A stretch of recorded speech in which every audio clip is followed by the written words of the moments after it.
Hey, how's everybody doing tonight? I wanted to shoot a quick little video about some of the ethics of coin roll hunting.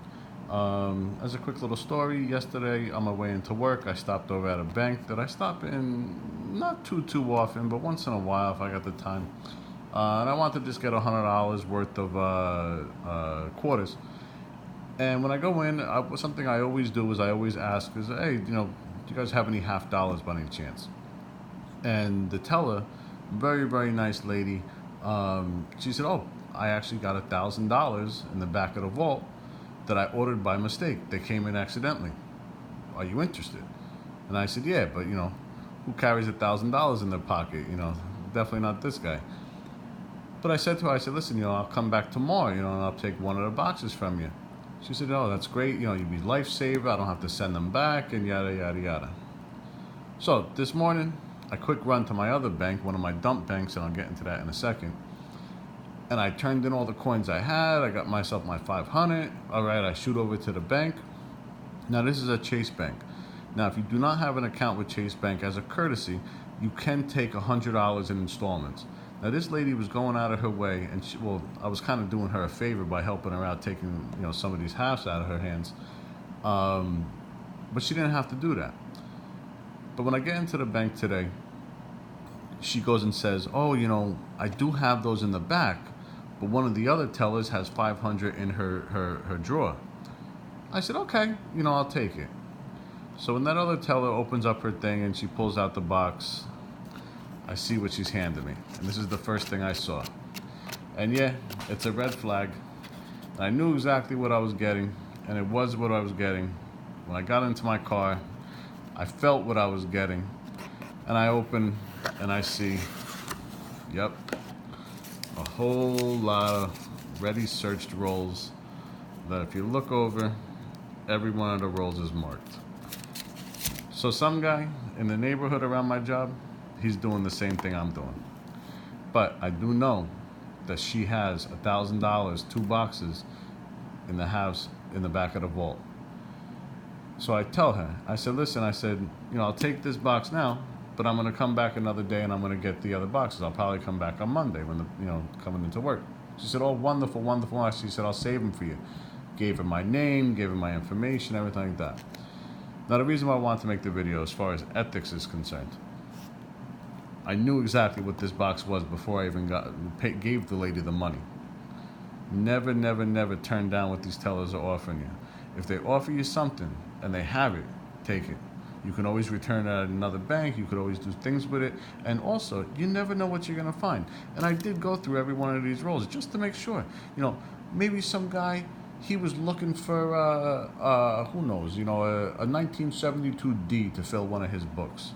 I don't know. Maybe he left something over behind.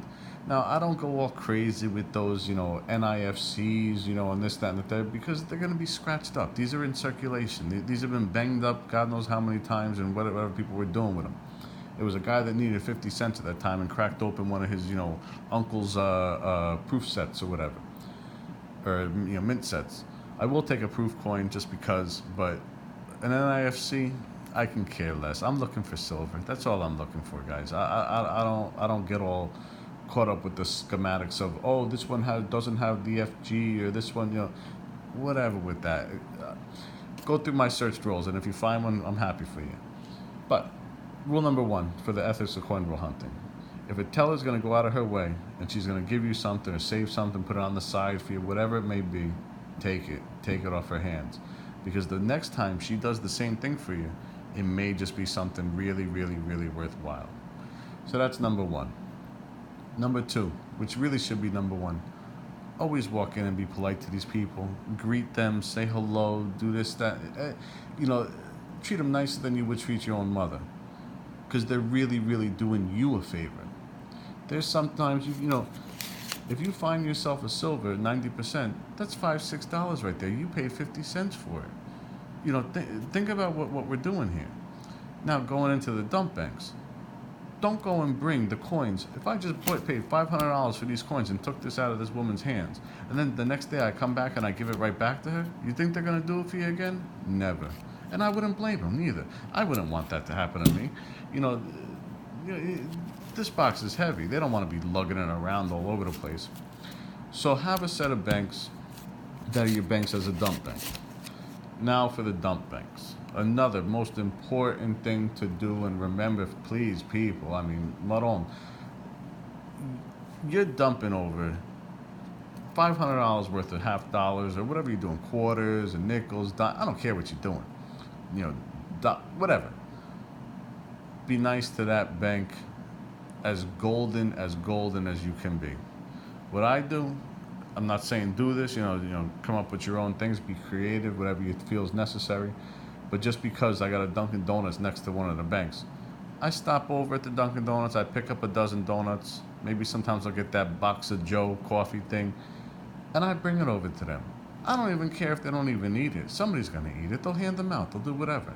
But it's a little gesture like that, especially around the holidays. Do something like that if you're constantly going back and forth to these banks. Do something for the teller.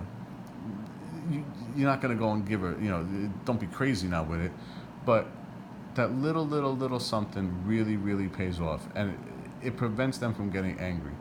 I did have a few banks in the past that I stopped going to because the girls that were working there really were giving attitude, and I don't want to cause conflict, because that's not what we're doing here. We're not trying to make people upset. That one bank in particular is right next to my job. It's literally walking distance from my job, and I left that bank alone for a while. I haven't been there in, I probably haven't been there in 6 months, a year. I don't even know. And one day I'll go back. When I'm desperate, I need a place to just dump out the coins that I picked up, and flip it on for some new coins. But I have set banks that I know want certain things. I have one bank that only want that the guy, I don't, for whatever the hell reason, I never asked and I don't care, but they love when I bring them in the half dollars. So when I get half dollars, where am I going to go? To that bank. It's a little bit out of the way, but I know that they want these, and I'll never piss them off by bringing them in there. Because you start bringing in 500, 1,000, whatever it may be, things can get a little touchy sometimes. Quarters, dimes, nickels, they can, recirculate them back into the community, and like, 'cause people always need change. But nobody uses half dollars no more. Nobody ever. So that's definitely something to keep in mind, is always take care of the tellers, always be nice, always greet them, always be polite, always do everything you can, and always take whatever they're offering to you. Don't be, don't walk in there with your nose held up high and think you're better than nobody else like that, because you're not. The things that we're looking for in these coins, and really and truly, depending on what you are. If you're a silver stacker, you look for silver. If you're a collector, you can look for the errors and the different things like that. Pennies. When I buy a box of penny, really and truly, I don't really care to wrap them back up again. So what I do with my pennies is I'll buy a $25 box. I'll put them aside. I'll buy another $25 box. I'll put it aside. I'll go through them. And then when the time is right, I go to one of the Coinstar machines and I get an Amazon gift card from it. There's no fees, there's no nothing like that, and you could always find something in Amazon, and it's basically like a layaway service, if you will, because you're not taking nothing out, you're dumping a bunch of pennies in there. The hardest part is carrying that big old bucket of pennies that you got there.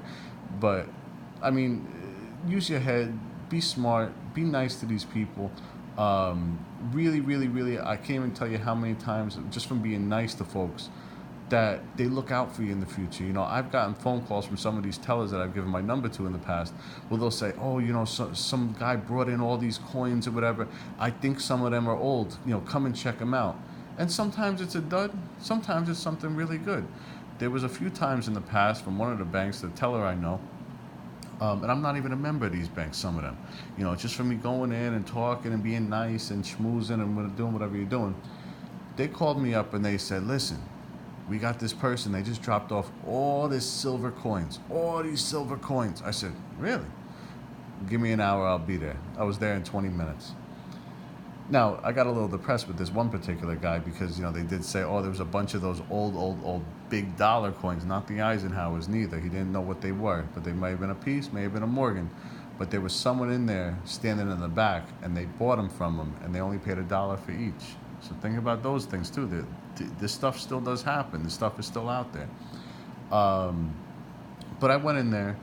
It was, I believe off the top of my head, I think it was $600. It was $655, I believe, in half dollars. So I picked him up. I paid the six. He told me it was all silver, and my head is going nuts. I'm like, oh my god, how much money could thinking everything. Now when I opened up the rolls, there was around $110 in halves in silver, in 90 percenters, which is unbelievable. Unbelievable. I mean, unbelievable. But imagine if they all were. But that guy didn't have to call me. He doesn't give a damn. Who am I to him? I'm just a guy who's always nice to him every time I see him. That's all I am. That's all I am. I'm just I'm not even a pretty face. But really, really, really, when we do these coin roll hunts and we do these searching, what these tellers are doing is they're providing a service and they're providing a favor for us, and it's really what it comes down to it. So be nice to them. Do what you guys got to do. You can really, really find some really good things in these rolls. But sometimes, as they call it, a skunk, you get skunked, and I got skunked. But I'm gonna go tomorrow in the morning. I'm gonna drop these off of the bank that I got. Monday morning, I'm gonna go over to the bank that has the $1,000. I'm gonna buy 500 worth, go through those, see what's in it, drop off that roll, go back again the day or two, pick up that other 500, and I know at my bank I do have a box sitting for me waiting there. Actually, I got 2 boxes waiting for me. But I'm gonna do the bank that is not my branch. It's a Chase Bank, by the way. I'm gonna do them first because they're doing me a favor. The bank that I order from usually, they know me already. They know who I am. They know everything. They know. And I know it's going to be sitting there, and they're not going to worry about it. But this woman who's doing me the favor, and she has these back there sitting there, and we've already had the rapport and the conversation about all this. I'm going to handle her first because I don't want her to think that I'm just leading her around and I'm just letting something sit there. Because the next time, and she already has my phone number, the next time something happens and something comes into the bank, I know she's going to call me. So this is all I wanted to say to you. I know it kind of went a little longer than I was intending it to, but hopefully this stuff kind of helps out some people, and just because I do, it's a good activity to do this coin roll hunting. It can be tedious sometimes. It can get boring, a little bit annoying when you got to rewrap these rolls, and rewrap them too. Don't just go to those, don't be silly. Hope you guys had a great night. Hope you learned something. I hope you guys enjoy the rest of your evening. And yeah, I'll see you guys in the next video, all right? Y'all have a good one now. Ciao.